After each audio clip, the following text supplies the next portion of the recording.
పలికి దేవుని కృప మనందరికీ సదాకాలము తోడయుండునుగాక. ఆమెన్. దేవుడు ప్రతిరోజు ప్రతి వ్యక్తిని ఆశీర్వదిస్తూ ఉన్నాడు. ఆమెన్. పౌలు భక్తుడు అంటాడు, దినములు చెడ్డవి గనుక సమయమును పోనివ్వక అజ్ఞానుల వలె కాక జ్ఞానుల వలె నడుచుకుంటూ సమయాన్ని సద్వినియోగము చేసుకోవాలి అని పౌలు భక్తుడు చెప్తూ ఉన్నాడు. మీ అందరికీ టైం తెలుసా అండి? గడియారంలో టైం కానీ సెల్లులో టైం తెలుసు కదా. ఒక సెకనుకు ఎన్ని మిల్లీ సెకండ్ అయితే సెకండ్ అవుతుంది. ఒక సెకనుకు ఎన్ని మిల్లీ సెకండ్లు అయితే సెకండ్ అవుతుంది అమ్మా? 1000. Very good. హల్లెలూయా. 60 సెకండ్లు అయితే 1 నిమిషం, 60 నిమిషాలు అయితే 1 గంట, 24 గంటలైతే 1 రోజు. దానిని అలాగే మిల్లీ సెకండ్ల నుంచి హెచ్చిస్తే 1,44,00,000 టైమును దేవుడు నీకు ఆశీర్వదించిస్తూ ఉన్నాడు. ఆ సమయాన్ని నువ్వు ఎలాగా దీవెనకరముగా మార్చుకోగలుగుతున్నావు? ఆ సమయమును ఎలాగ నువ్వు ఆశీర్వాదకరముగా మార్చుకోగలుగుతున్నావు? ఈరోజు నిన్ను నువ్వు ప్రశ్నించుకో. ఎంత సమయాన్ని దేవుడు దీవిస్తున్నాడు రోజుకు? 1,44,00,000 మిల్లీ సెకండ్స్ను నీకు దీవెనకరముగా ఇస్తూ ఉన్నాడు.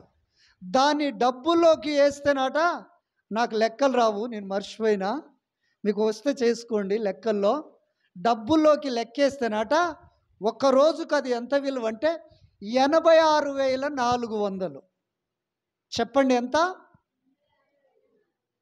రోజు నీకు ఎంత ఆశీర్వాదమునిస్తున్నాడు? 86,400 సమయాన్ని నీకు ఆశీర్వాదకరముగా ఇస్తూ ఉన్నాడు. నువ్వు దానిని ఎలాగా వినియోగించుకుంటున్నావు? ఎలాగ ఉపయోగించుకుంటున్నావు? ఎలాగ దానిని సద్వినియోగపరుచుకుంటున్నావు? ఒక ఆమెకి ఏం పని ఉండదు, ఫోన్ స్టార్ట్ చేసిందంటే గంట మాట్లాడతారు. ఆ గంటలో ఒక్కటన్నా ఈవరంగల మాట ఉండదు, ఒక్కటన్నా భవిష్యత్తు గురించిన మాట ఉండదు, ఒక్కటన్నా ఆ రోజుకు ఉపయోగపడే మాట ఉండదు. పిల్లి ఉన్నదా, బల్లి ఉన్నదా, కుక్క తిన్నదా? ఇదా సద్వినియోగం చేసుకునేది? హల్లెలూయా. నీ వ్యక్తిగతంగా భౌతికంగా ఏమైనా పనులుంటే చేసుకో, దానిని దేవుడు దీవిస్తాడు. సోమరి సీమల యొద్దకు వెళ్ళి జ్ఞానము తెచ్చుకోమన్నాడు. మనం మాట్లాడే మాటకు కూడా కొంత సమయం వ్యర్థమైపోతూ ఉంటుంది. మనం మాట్లాడుతున్నప్పుడు ఆ మాట శ్రేష్టమైనదిగా ఉండాలి, ఇతరులకు ఆదరణిచ్చేదిగా ఉండాలి, ఇతరులకు ఓదార్పునిచ్చేదిగా ఉండాలి, ఇతరులను ధైర్యపరిచేదిగా ఉండాలి, ఇతరులను ప్రోత్సహించేదిగా ఉండాలి, ఇతరులకు నిరీక్షణ కలిగించేదిగా ఉండాలి, ఇతరులను జీవితము పైన బ్రతకాలనే ఆశ కలిగేటట్టుగా నా మాట ఉండాలి. అప్పుడు మనము ఆ సమయాన్ని సద్వినియోగము చేసుకొని ఆశీర్వాదకరముగా మార్చుకున్న వారమైతాము. ఆమెన్. హల్లెలూయా. దేవునికి స్తోత్రం. గనుక దేవుడు ప్రతిరోజు నిన్ను దీవిస్తూనే ఉన్నాడు, ప్రతిరోజు నిన్ను ఆశీర్వదిస్తున్నాడు. ప్రతిరోజు 86,400 రూపాయలు నీ అకౌంట్లో పడుతున్నవి. దాన్ని నువ్వు డ్రా చేసుకోకపోతే రేపు ఉండవు. ఈరోజే డ్రా చేసుకోవాలి. ఏం చేయాలి? మన అకౌంట్లకు దేవుడు ప్రతిరోజు 86,400 రూపాయలు వేస్తూ ఉన్నాడు. అదే సమయాన్ని, అదే నీకున్న కాలాన్ని నువ్వు దానిని ఆశీర్వాదకరముగా మార్చుకోవాలి. అంటే మనకు తెలిసిన భాషలో విత్డ్రా చేసుకోవాలి. ఆ కాలాన్ని మన అకౌంట్లో డబ్బులున్నవి, అవి డ్రా చేసుకోవాలి. ఈరోజు నువ్వు ఆ యొక్క 86,400 రూపాయలని డ్రా చేయకపోతే రేపటి రోజున నిల్ బ్యాలెన్స్, వ్యర్థమైపోతుంది. కనుక ఏ రోజు సమయాన్ని ఆ రోజు నువ్వు సద్వినియోగము చేసుకోవాలి. హల్లెలూయా, దేవునికి స్తోత్రం. నీ సమయం ఎక్కడ సారవంతమవుతుందో తెలుసా? నీ కుటుంబముతో ఓ శ్రేష్టమైన మాటలు మాట్లాడుతూ, విలువైన కార్యాలు చేస్తూ, ఉపయోగకరమైన పనులను చేస్తున్నప్పుడు నీ సమయము నీకు ఆశీర్వాదకరముగా మార్చబడుతుంది. ఒకరోజు నీకు దీవెనకరముగా మార్చబడుతుంది. ఒక డ్రింకర్తో మాట్లాడామనుకోండి, ఆ రోజంతా ఏమన్నా ఉపయోగమా? వాడు ఏమన్నా మంచి సలహా ఇవ్వగలడా? కానీ వాడు ఏం సలహా ఇస్తాడో తెలుసా? అరే, పలానోని దగ్గరికి వెళ్తే వాడు మనకు బదులిస్తాడు రా, వాడు మనకు పోపిస్తాడు రా, లేదా అప్పిస్తాడు రా, తెచ్చుకుందాం, ఎంజాయ్ చేద్దాం. అప్పు తీర్చడానికి నీకు మళ్ళా కొంత సమయం వ్యర్థమైపోతూ ఉంటుంది. అందుకనే మనము ప్రతిరోజు సమయాన్ని వ్యర్థము చేయకూడదు. పండుకో, తప్పులేదు, నిద్రొస్తే. పని చేయి, తప్పులేదు, నిద్రొస్తే. కుటుంబముతో గడుపు. భవిష్యత్తును గురించిన మాటలతో నీ కుటుంబముతో గడుపు. నీ భార్యతో గడుపుతావో, నీ తల్లిదండ్రులతో గడుపుతావో, నీ తోడబుట్టిన వారితో గడుపుతావో, నీ పిల్లలతో గడుపుతావో, నీ రక్త సంబంధులతో గడుపుతావో గడుపు. దేవుడు దానిని దీవెనకరముగా మారుస్తాడు. ఆమేన్, హల్లెలూయా, దేవునికి స్తోత్రం. గనుక నా ప్రియమైన దేవుని బిడ్డలారా, ఏ రోజు కీడు కోసం ఆ రోజు ప్రార్థన చెయ్యాలి. నీ సమయం వ్యర్థమైపోతుందంటే అది నీకు కీడే, లాభమైతే కాదు, ఆశీర్వాదమైతే కాదు. నీ సమయాన్ని నువ్వు సద్వినియోగము చేసుకోవాలి. ఆ భారము, బాధ్యత, ఆ యొక్క కృపను దేవుడు నీకు ఇచ్చాడు. గనుక సమయము చాలా విలువైనది. కనుక సమయాన్ని ఎవ్వరూ వృధా చేయకూడదు. నువ్వైనా నేనైనా ఇక్కడికి వచ్చే సమయాన్ని కూడా వ్యర్థం చేయకూడదు. ప్రతిరోజు సమయాన్ని సార్థకము చేసుకోవాలి. ఇక్కడికి వచ్చే సమయాన్ని కూడా నేను సమయాన్ని సార్థకము చేసుకోవాలి. దేవుడికిచ్చే సమయాన్ని దేవుడికి ఇవ్వాలి. దేవుడు సమయాన్ని దోచుకొని మనము దొంగల్లాగా ఉండకూడదు. హల్లెలూయా, దేవుడు సమయము మనకున్న సమయం అంతటిలో శ్రేష్టమైనది. ఒకసారి అద్భుతాలు, స్వస్థతలు, విడుదలలు, గొప్ప గొప్ప ఆశీర్వాదములు విడుదల చేసి ప్రజలను దీవించిన వారందరూ యేసయ్య దగ్గరికి వెళ్ళారు.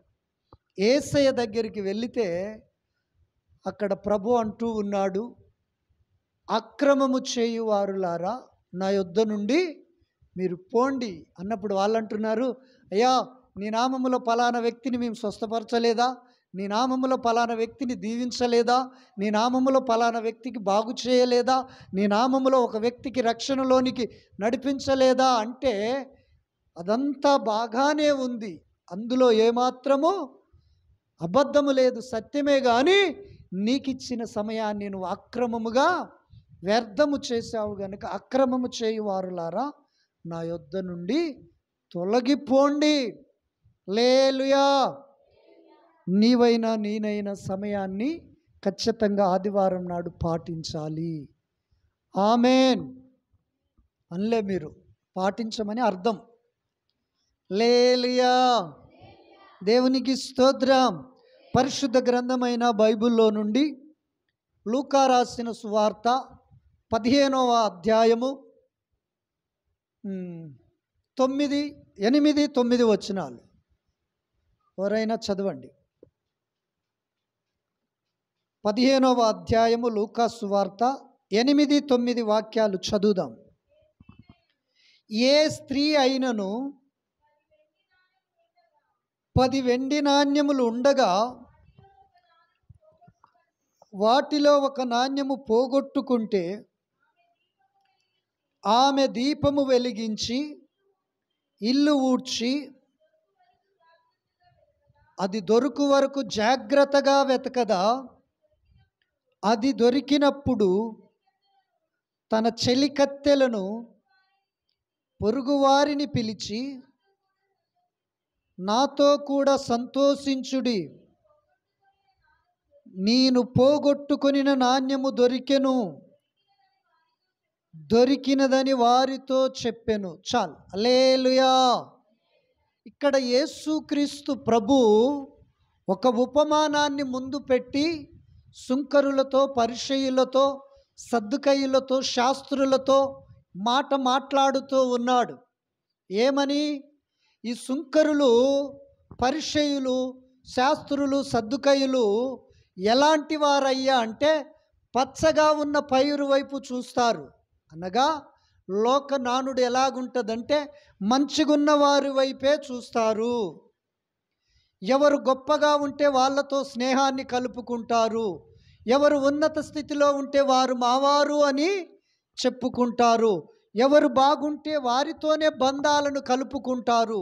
అయితే ఇక్కడ ప్రభువు పరిసయ్యులతో, శాస్త్రులతో, సుంకరులతో అంటూ ఉన్నాడు. ఆ మాట అనటానికి సుంకరులు, పరిసయ్యులు, శాస్త్రులు సనుగుతూ ఉన్నారు. ఈ బోధకుడు పాపులతో భోజనము చేయుచున్నాడేంది అని సనిగినప్పుడు ఆయన ఈ ఉపమానాన్ని చెప్పుతూ ఉన్నాడు. ఏ స్త్రీ అయినను, ఏ పురుషుడైనను తనకి ఏదైనా ఒక వస్తువు ఉన్నదంటే పోయిందని ఊకోడు. అది దొరికేంత వరకు, విసుగు వచ్చేంత వరకు వెతుకుతూనే ఉంటారు. దొరికినప్పుడు నా వస్తువు నాకు దొరికిందని సంతోషిస్తాడు. పక్కవారికి చెప్పితే వాళ్ళు కూడా అంటారు, నీ కష్టం కాబట్టి నీకు దొరికింది, దేవుడు నీ యందు ఉన్నాడు అని విన్నవారు సాక్ష్యం ఇస్తారు. ప్రియులారా, అలాగనే ఈ స్త్రీకి 10 వెండి నాణ్యాలు ఉన్నవి, అందులో ఒక నాణ్యము పోగొట్టుకుంది. పోగొట్టుకున్నప్పుడు దీపము వెలిగించింది, విల్లు ఊడ్చింది, అది దొరికేంత వరకు ఎతుకుతూనే ఉంది. హల్లెలూయా. దీపము ఆత్మకు సాదృశ్యముగా ఉంది. నరుని ఆత్మ యెహోవా పెట్టిన దీపము. ప్రార్థనతో నీ దీపము వెలుగుతూనే ఉండాలి. ఇల్లు ఊడ్చటము అనేది మనము చూసినట్లయితే, నువ్వు ఒక ఉపవాసాన్ని ఏర్పరచుకొని ఏదైతే నువ్వు గత కాలములో పోగొట్టుకున్నావు, ఆరోగ్యాన్ని పోగొట్టుకున్నావా, ఆశీర్వాదాన్ని పోగొట్టుకున్నావా, మేలును పోగొట్టుకున్నావా, దేవుని కృపను పోగొట్టుకున్నావా, దేవుని రక్షణను పోగొట్టుకున్నావా, నీ ఇంట్లో వారు దేవుడిచ్చిన రక్షణను చేదార విడుచుకున్నారా? నీ ఆత్మదీపాన్ని వెలిగించుకొని ఉపవాస దినమును నువ్వు ప్రతిష్ఠించుకొని దేవుని సన్నిధిలో వెతికినట్లయితే కోల్పోయిన నీ ఆరోగ్యాన్ని మరలా నీవు పొందుతావు. ఆ స్త్రీ వెతికింది, దొరికేంత వరకు నీవైనా నేనైనా ఎవరమైనా సరే ఆశీర్వాదము రావాలంటే అది దేవుడు ఇచ్చేంత వరకు దేవుని ఎతుకుతూనే ఉండాలి, దేవుని అడుగుతూనే ఉండాలి, దేవునికి మొరపెడుతూనే ఉండాలి. దేవుడు ఆశీర్వదిస్తే ఆ ఆశీర్వాదము ఎన్నటెన్నటికి అది ఆశీర్వాదకరముగానే ఉంటుంది, కానీ లేమిడిగా, దరిద్రముగా, పేదరికముగా ఉండదు. ఆమేన్. హల్లెలూయా. దేవునికి స్తోత్రం. ఒకవేళ రోగము నీ ఒంట్లో ఉందా, రోగము, ఆరోగ్యము పోయిందా, అనారోగ్యము పాలయ్యావా, పోయిన ఆరోగ్యము కోసము నువ్వు ప్రభు దగ్గర వెతుకుతూనే ఉండు, అడుగుతూనే ఉండు. పోయిన ఆరోగ్యము నాకు కావాలా ప్రభువా, పోయిన బలాన్ని నేను తిరిగి పొందుకోవాలా ప్రభువా, నేను బలహీనురాలనయ్యా, శక్తిహీనుడనయ్యా, అనారోగ్యనయ్యా, రోగినయ్యా, వ్యాధిగ్రస్తుడనయ్యా, నన్ను బాగు చెయ్యయ్యా అని ఆ స్త్రీ ఎలాగైతే పోయిన వెండి నాణ్యము దొరికేంత వరకు వెతికిందో, నీవు నేను దేవుని ఎతికితే దొరకందంటూ ఏది ఉండదు భూమిలో. ఆమేన్. హల్లెలూయా.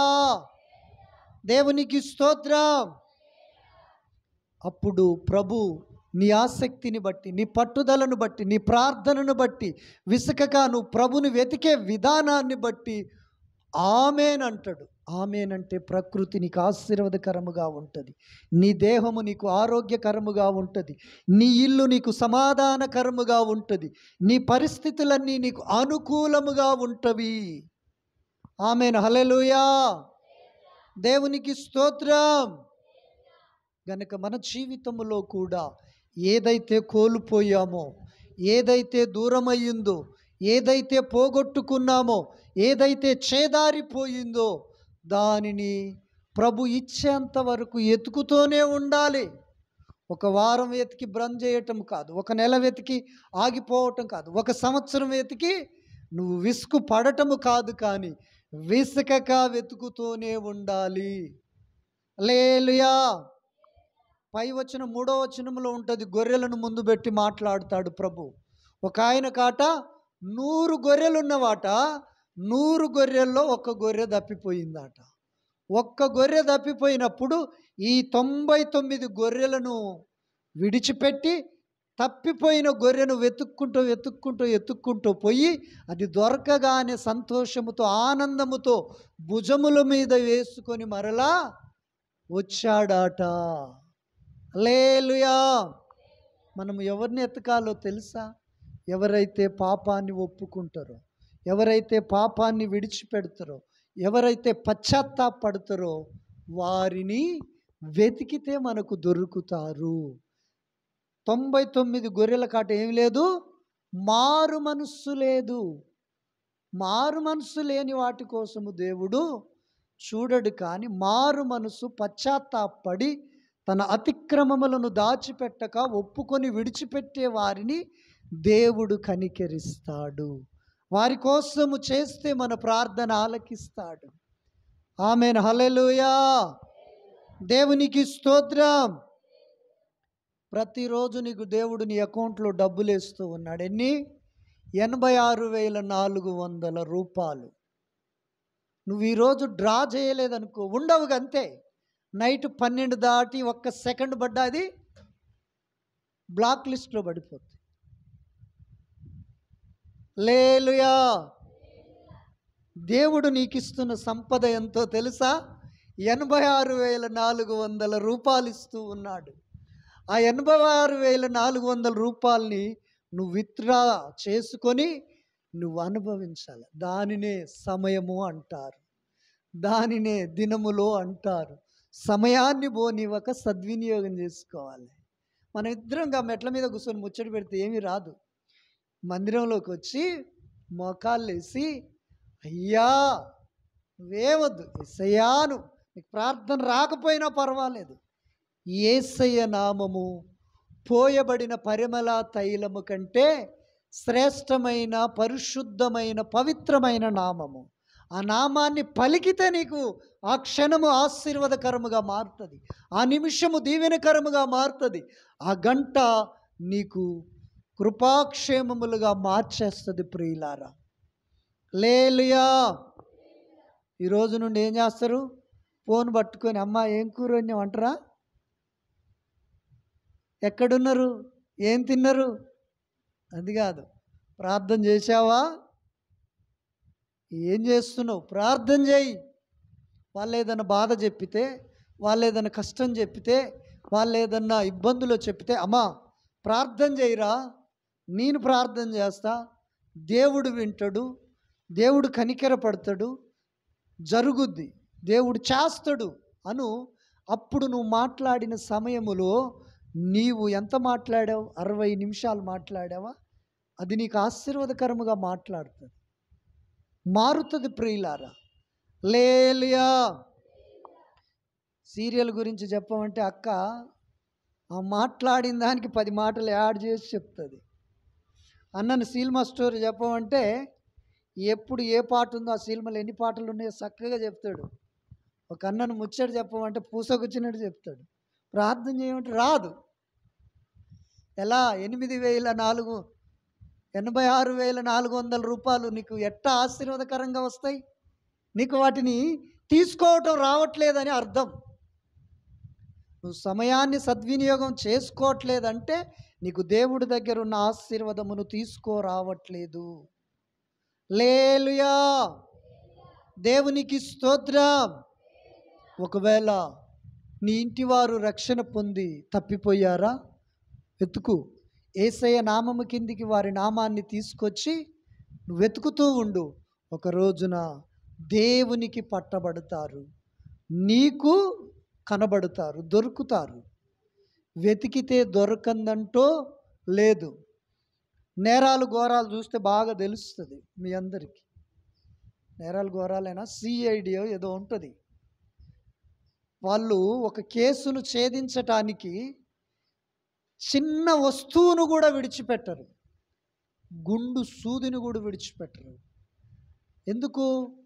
అది అంతకుడి యొక్క ఆనవాలను చూయిస్తుంది గనక, అంతకుడి యొక్క ఆచూకుని పట్టుకునటానికి చూయిస్తుంది గనుక వారు ప్రతి సెకండ్ని కూడా వారు ఎంతో విలువగా అక్కడ హత్య జరిగిన చోట, దోపిడీ జరిగిన చోట, మర్డర్ జరిగిన చోట వారు పరిశీలన చేస్తూ ఉంటారు. ఎందుకు? అంతకుడిని పట్టుకోవటానికి వారు వెతుకుతూ ఉంటారు. ఏదన్నా ఆధారాలు దొరుకుతాయేమని, ఏమన్నా సాక్ష్యాలు దొరుకుతావని పోలీసు వాళ్ళకు బాగా తెలుసు ఆ సమయం. హల్లెలూయా, దేవునికి స్తోత్రం. కనుక నీ బ్రతుకులో కూడా నువ్వు వెతికితే ఏదైనా దొరుకుతుంది. ఒకవేళ నీకు ఆస్తి లేదా, అయ్యా నేను ఆస్తికి వారసుడిగా ఉండాలి, దీవించు ప్రభు అని ఎతుకు. నీ కష్టాద జీతాన్ని దేవుడు దీవించి దానిని ఏం చేస్తాడో తెలుసుగా, ఆస్తిగా మారుస్తాడు. నీ కష్టము దీవించబడ్డప్పుడు, నీ దగ్గర డబ్బులు నిల్వ ఉన్నప్పుడు నువ్వు ఒక కొంట భూమిని కొనగలుగుతావు. ఓ 10 గుంటలో, ఒక 5 గుంటలో కొనగలుగుతావు. ఎందుకు? నీకు మిలుగుబడి ఉంది గనక. నీ రాబడిని దేవుడు దీవించి వ్యర్థమైపోకుండా ఆశీర్వదిస్తూ ఉన్నాడు గనక, నువ్వు వెతుకుతూ ఉన్నావు, ప్రార్థన చేస్తూ ఉన్నావు గనక, సమయాన్ని, కాలాన్ని, దినములను నువ్వు దీవెనకరముగా మార్చుకుంటున్నావు గనుక దేవుడు నిన్ను ఆస్తికి కర్తగా చేస్తాడు, దీవెనకు వారసునిగా చేస్తాడు, క్షేమాధారముగా నిన్ను ఉంచుతాడు. ఆయన కృపాక్షేమములతో నిన్ను నడిపిస్తాడు. ప్రియులారా, మనం ఏం చేయాలి? ఏ స్త్రీ అయినా, ఒక్క స్త్రీ అనలే, ఎవరైనా సరే, మన మొబైల్ ఉంది పోయింది అనుకో, ఏం చేస్తాం? చాలా చోట్ల మనం తిరిగిన చోట్లల్లా వెతుకుతూనే ఉంటాం. ఆఖరికి దొరకకపోతే పోలీస్ స్టేషన్కి వెళ్ళి కంప్లైంట్ ఇస్తాం, వాళ్ళు వెతికి పెడతారు. మన జీవితంలో కూడా సమయాన్ని సద్వినియోగం చేసుకునే విషయంలో వెతకాలి, అప్పుడు దేవుడు కార్యం చేస్తాడు. ఇక్కడ పుత్రరత్నం ఉండు నా దర్శనములో అతన్ని మంచి అధికారి ఓ ఎస్ఐ స్థానంలోనూ సిఐ స్థానంలో చూపించాడు. ఏం చేశాడో ఏమో తెలియదు, మరి ఇంతవరకు అది రాలేదు. మీరే సార్ చెప్పాను, నీకు గుర్తుందో లేదో, జాబ్ రాకముందే చెప్పాను, వచ్చినాకనో రాకముందే చెప్పాను. జాబులో చేరి ఇన్నేళ్ళు అయింది, ప్రమోషన్ రాలే. ప్రార్థన చేయి, వెతుకు, దేవుడిస్తాడు. ఆమెన్, హల్లెలూయా, దేవునికి స్తోత్రం. అందుకనే ప్రతిరోజు నీకు 86,400 డబ్బులు నీకు దేవుడిస్తూ ఉన్నాడు. దానిని తీసుకోవాలి. ఎంత తీసుకుంటావు? 400, 1000 రూపాయల, 10,000, 20,000, 30,000, 86,400 రూపాయలు నీ అకౌంట్లో ఉన్నవి. ఎంత కావాలనో అంత డ్రా చేసుకో. నీ సామర్థ్యం, నీ ఓపిక, నీ పట్టుదల, నీ ప్రయాసాన్ని బట్టి దేవుడు నీకు ఇస్తాడు. ఆమేన్, హల్లెలూయా. కరుణానిధి చాలా సేపటికి లోపలికి వచ్చాడు. ఎందుకో మరి. హల్లెలూయా, దేవునికి స్తోత్రం. కనుక నా ప్రియమైన దేవుని సంగమా, సంఘ బిడ్డలారా, దినములు చెడ్డవి, సమయాన్ని పోనివద్దు. సమయాన్ని జ్ఞానముతో సార్థకము చేసుకొని జ్ఞానుల వలె నడచాలి. చూడండి, ఒక అధికారి దగ్గరికి వెళ్ళి మనం నిలబడినప్పుడు ఆ అధికారి నువ్వు చెప్పే విలువైన మాటలు మాత్రమే వింటాడు. ఆ తర్వాత నువ్వేదన్నా సాగదీస్తే ఏమంటే నేను అక్కడ కట్ చేస్తాడు. ఎందుకంటే సమయం విలువ ఆయనకు తెలుసు. దానిని ఎలాగ ఉపయోగించుకోవాలి, ఎలాగ వినియోగించుకోవాలి, ఎలాగా ఆ సమయాన్ని నేను సద్వినియోగం చేసుకోవాలని నీ సొల్లినడు కానీ నీ విలువైన మాటలు విని నేను పక్కన పెట్టేస్తాడు. ఇంకోరితో మాట్లాడతాడు ఆ అధికారి. మనము కూడా సమయాన్ని విలువగా ఎంచి సద్వినియోగం చేసుకోవాలని ప్రభు పేరట మీకు తెలియచేస్తూ ఉన్నా. ఈరోజు చాలామంది పండుగని రాలేదు. అది కూడా ఒక దరిద్రమే. ఆదివారం నాడే వచ్చింది రాని, ఇంకా నీకు చర్చ్ ఇడిచిపెట్టినాక పొద్దున్నాక పండుగ చేయి. హల్లెలూయా. మీ అందరికీ ఒక 3 మాటలు చెప్పి నేను ముగిస్తాను. ఓ క్రైస్తవుడిగా నిన్ను బట్టి దేవునికి మహిమ రావాలి అంటే నేనే ఉన్నాను, మీరే కాదులే, నేనే ఉన్నాను. దేవుని నామానికి అవమానం వస్తుందని ఒక అన్యజనుడు పెళ్లి చేస్తూ ఉన్నాడు. ఆ పెళ్లికి పోకుండా మరి ఒక అన్యజనుడి దగ్గర కూర్చొని తాగితే అవమానం వస్తుందా, మహిమ వస్తుందా దేవునికి? అన్యజనుడితో తాగకుండా అన్యజనుడి పెళ్లికి వెళితే ఏమొస్తుంది? దేవునికి మహిమ వస్తుంది. అన్యజనునితో కలిసి నువ్వు తాగితే దేవునికి మహిమ రాదు. బాప్తిసము పొంది యేసయ్య నా కోసము చనిపోయాడని నమ్మి రక్షణ తీసుకొని ఆయన పరిశుద్ధ సంఘములో సావాసములో చేర్చి పరలోక రాజ్యానికి నన్ను ఆయన వారసుడిగా ఎన్నుకున్నాడు గనుక ఆయన నామానికి నా ద్వారాగా మహిమ రావాలంటే నేను ఒక అన్యునితో తాగకుండా ఒక అన్యుడు చేస్తున్న కార్యక్రమములో పాలు పంపులు పొందితే తప్పు లేదు. గమనించండి. అతడు పెళ్లి చేస్తున్నాడు. అంతెందుకండి, మీకు ఇంకా తెల్లగా మాట్లాడే అర్థమయ్యేటట్టుగా ఒక మాట చెప్తాను. మనం పెళ్లి చేస్తున్నాం క్రైస్తవ సాంప్రదాయ ప్రకారం. పాస్టర్ గారిని పిలిచి మందిరంలో నడుస్తూ ఉంది. అన్యులు వస్తారా రారా మందిరానికి? వస్తారా? వస్తారు కదా, వస్తారా అండి? ఎవరు రారన్నట్టుగానే ఉన్నారుగా, వస్తారు. ఎందుకు? మనం పెళ్లి కార్డు ఇచ్చాం, వారికి మన మీద ప్రేమ ఉంది, మనల్ని గౌరవించి మన పెళ్ళికి వస్తారు. అలాగనే ఒక అన్యుడు వాడు ఎక్కడైనా పెళ్లి చేసుకొని నో ప్రాబ్లం. నువ్వు అక్కడ పూజిస్తే ప్రాబ్లం, నీ హృదయంలోనికి స్వీకరిస్తే ప్రాబ్లం. ప్లేస్ ముఖ్యము కాదు మనకు, మన హృదయమే మనకు ముఖ్యం, మన మనస్సే మనకు ముఖ్యం. కొంతమంది ఆ టెంపుల్లో పెళ్ళి అవుతుంది కదా, మేము క్రైస్తవులం కదా, దేవుని నమ్ముకున్నాం కదా, పోకూడదు కదా. ఇది రాంగ్. హల్లెలూయా, హల్లెలూయా. దేవునికి మహిమ కలుగునుగాక. వెళ్ళు, నమస్కరించుకో, ఆ పెళ్లి చూడు, చక్కగా దీవించు ఆ దంపతులను, వచ్చేయి. వివాహము అన్ని విషయములో ఘనమైనదని ఉన్నది కానీ క్రైస్తవుల వివాహము ఘనమైనది అని చెప్పలే.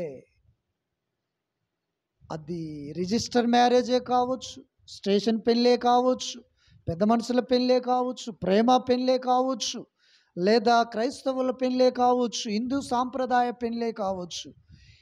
ఏ వివాహమైనా అది దేవుని దృష్టిలో ఘనమైనది. ఆమేన్, హల్లెలూయా. వెళ్ళు, చూడు, దీవించు, రా, తప్పు లేదు. గనుక మన ద్వారాగా దేవునికి మహిమ రావాలి కానీ మన ద్వారాగా వాళ్ళు అసహించుకోకూడదు, సనగకూడదు, గునగకూడదు, అవమానము రాకూడదు. గనుక నా ప్రియమైన దేవుని సంగమా, సంగబిడ్లారా, ఒక వ్యక్తికి ఒక కూతురు ఉంది. అన్యులు, ఆ అమ్మాయి మ్యాచ్డ్ అయింది, వారు ఫంక్షన్ చేస్తారు. మేము క్రైస్తవులం వెళ్ళం వాళ్ళ దానికి, అది రాంగ్. నీ బిడ్డ ఫంక్షన్ అయితే ఎట్టొస్తాడు? నీ కొడుకు వస్త్రాలు కట్టిస్తే ఎట్టొస్తారు? భక్తి వేరు, జరిగే కార్యాలు వేరు. భక్తిని అంతరాత్మకు, వ్యక్తిగతానికి సంబంధించింది. జరుగుతున్న కార్యము నీ మీద వ్యక్తిగతంగా ప్రభావము చూపదు, కానీ నిన్ను వాళ్ళు ప్రేమించి నీకు కార్డు ఇచ్చారు కనుక గౌరవంతో వెళ్ళి చూడు, దీవించి రా. హల్లెలూయా. సమయాన్ని పోనివ్వక సద్వినియోగము చేసుకుందాం. దేవుడు అట్టి కృప, జ్ఞానము, అభిషేకము, నడిపింపును మనకు దయచేయునుగాక. ఆమేన్. హల్లెలూయా. మంచిది ప్రియులారా, దేవుడు మిమ్ములను